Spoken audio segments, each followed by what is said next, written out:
Welcome to my presentation on a mixed methods approach to understanding the continued academic decline for marginalized adolescents post-COVID-19. My study examines post-COVID-19 academic decline among marginalized adolescents as one concrete outcome of the pandemic's impact on children's learning and development. Based on my experiences as an educator before, during, and after COVID-19, I have observed clear reductions in academic stamina among marginalized students, which motivates this focus. The central research question is, what process is needed to address the continued academic decline for marginalized adolescents related to COVID-19 in an explanatory sequential design using qualitative interviews to explain declining quantitative assessment scores? To answer this question, I will use a mixed methods participatory social justice design, in which quantitative data identify patterns of decline and qualitative interviews with adolescents explain why these patterns persist.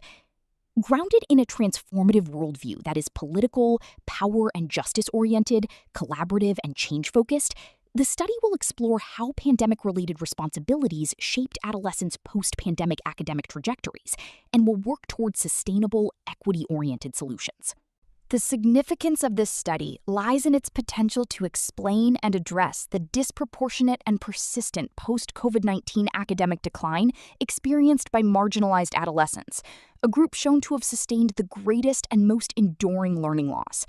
By integrating quantitative evidence of unfinished learning with adolescents' own accounts of distance learning, isolation, and pandemic-era responsibilities, the study will clarify how home environments, self-regulation demands, and social disconnection eroded academic stamina and widened existing inequities. Grounded in a transformative social justice framework, it aims not only to document these mechanisms, but also to co-design relational, school-embedded responses, such as peer-based supports, that can reduce anxiety, strengthen academic confidence, and inform more equitable policy and practice in future disruptions. The two articles that best summarize my research focused on post-COVID-19 academic decline among marginalized students are a qualitative study, Students' Perceptions of Distance Learning During COVID-19, Investigating Predictors Among Learning Behavior, Family Background, and Demographic Characteristics, Broschel et al., 2026, and a Mixed Methods Study, Everything Will Be Fine Together, Peer Support in the Pandemic, Shen Olgai et al., 2025. Students' experiences of COVID-19 distance learning were academically damaging for many, particularly where home environments were distracting, instructional support was limited, workloads felt overwhelming, and opportunities for interaction and questions were scarce, all of which eroded motivation, concentration, and connection to school. Broschel et al., 2026. At the same time, a minority of students benefited from greater autonomy, flexibility, and quieter spaces, underscoring how pre-existing differences in self-regulation and resources shaped divergent academic trajectories.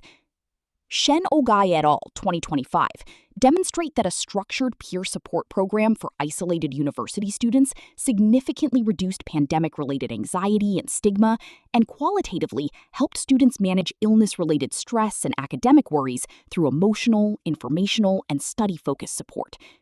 Together, these studies suggest that post-COVID-19 academic decline among marginalized adolescents is driven both by harmful distance learning conditions, especially for those with fewer resources, and by gaps in psychosocial support, while also pointing to peer-based, school-embedded interventions as a promising strategy to rebuild academic stamina and engagement.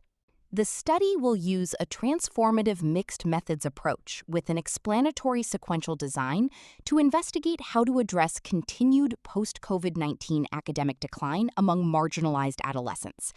Following the structure outlined in Cresswell and Cresswell 2023, Phase 1, quantitative, will involve collecting and analyzing existing assessment data to map the extent and patterns of unfinished learning across subgroups such as low SES, racially minoritized, and multilingual learners, and identify students showing the greatest post-pandemic decline or non-recovery. Peters et al., 2025. In Phase 2, qualitative, a purposive subsample of these students will participate in semi-structured interviews about pandemic-era responsibilities, home learning conditions, social isolation, and mental health to explain why their scores declined and what kinds of school and peer-based supports they view as effective. Brackow et al. 2026, Senenolgai et al. 2025. Integration will occur at interpretation, using joint displays and connecting procedures, typical of explanatory sequential designs, linking specific quantitative trajectories to qualitative explanations and youth-generated recommendations. Cresswell and Cresswell 2023. This design is appropriate for 3 reasons. First, mixed methods are needed because the problem is both numerical, who declined, in what subjects, and by how much, and experiential, how responsibilities, stress, and context produced and sustained that decline. Second, an explanatory sequential structure is well suited to the research question, which explicitly centers on using qualitative interviews to explain quantitative assessment trends. Third, a transformative paradigm is warranted, given the focus on marginalized adolescents, structural inequities, and the goal of co-constructing actionable, equity-oriented processes, such as peer-based and school-embedded supports, to address ongoing academic decline rather than merely documenting it. Cresswell and Cresswell 2023. The key ethical issues surrounding my research, based on the APA Ethical Principles of Psychologists and Code of Conduct, APA 2017, center around the protection of vulnerable adolescent participants, power and justice, and data handling. Each principle or standard will be explicitly addressed in the IRB application and proposal, with concrete procedures for consent, assent, managing distress, maintaining confidentiality, avoiding coercion, and ensuring that the research ultimately benefits the populations whose burdens it documents. Over the next several slides, I will summarize each ethical issue in more detail. The first consideration is respect for autonomy, assent, and consent with minors. It is critical to obtain developmentally appropriate assent from adolescents and typically parental/guardian permission, clearly explaining purpose, procedures, risks, benefits, voluntariness, and the right to withdraw without penalty. Standards 3.10, 8.02.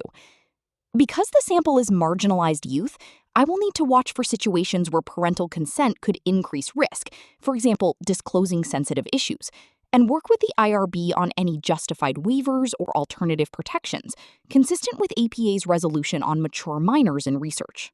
Next is 2, the consideration of beneficence, non-maleficence, and risk of harm.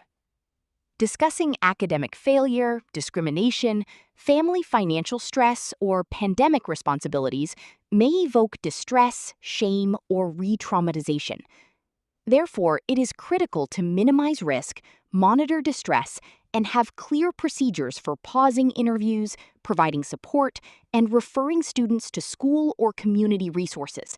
Principle A, Standards 3.04, 8.08. I will need to clarify limits of confidentiality, for example, mandatory reporting of abuse or serious harm, up front, and be prepared to act if disclosures trigger those obligations. Standards 4.01, 4.05. Justice and fair subject selection is another important consideration. Due to the intentional focus on marginalized adolescents, I will need to justify this focus in terms of scientific and social value, ensure that burdens and benefits of participation are distributed fairly, and avoid exploiting their structural disadvantage. Principle D. Recruitment in school settings must avoid over-targeting specific groups solely because they are easy to access, and should offer appropriate supports and feedback that can benefit participants and their communities. Next is identifying and summarizing the 2 standards. 4, power, coercion, and voluntariness in school contexts, and 5, privacy, confidentiality, and data security. Power differentials among researcher, school staff, and students raise risks of perceived coercion. Therefore, it is critical to emphasize that participation or non-participation will not affect grades, services, or relationships with teachers, and provide non-research alternatives if any incentive is tied to coursework. Standards 3.08, 4.04. Given the small, identifiable nature of school communities and the focus on marginalized youth, it is critical to take extra steps to de-identify data, mask schools and individuals in reporting, and securely store audio recordings, transcripts, and quantitative data. Standards 4.01, 6.02, 8.01. The final 2 ethical principles or standards to consider are number 6, cultural competence and respect for dignity, and number 7, integrity and accurate representation of findings. Working with adolescents from diverse racial, cultural, linguistic, and socioeconomic backgrounds requires competence in those contexts, active attention to my own biases, and adaptation of measures and interview protocols to be culturally and linguistically appropriate. Principles E and D, Standards 2.01, 3.01. It is critical to avoid misrepresenting academic decline in ways that stigmatize marginalized adolescents or reinforce deficit narratives, and instead present findings in context, highlighting systemic factors and youth strengths. Principle C, Standards 5.01, 8.10 to 8.14. Overall, the literature shows that COVID-19 both intensified pre-existing inequities and created new barriers to academic success for marginalized adolescents. Brangi and Morris, 2021. Large-scale quantitative studies document disproportionate and persistent learning loss for low SES and low-achieving students. Peters, 2025. While qualitative work reveals how distance learning conditions, home responsibilities, and social isolation undermined engagement, motivation, and academic stamina. Brockle, 2026. Mixed methods research on peer support demonstrates that relational, school-embedded interventions can reduce anxiety and stigma and strengthen students' confidence in meeting academic demands. Shen Olgai, 2025. Building on this evidence and on methodological guidance for strategic and sequential mixed methods designs, Stalker and Avila, 2021. Koski and Koski, 2023. The proposed transformative explanatory sequential study will first map patterns of post-COVID academic decline, and then use adolescents' narratives to explain these patterns and co-design peer and school-based equity-focused strategies to address ongoing academic decline in marginalized communities. All references are provided here for further study. Thank you for your time.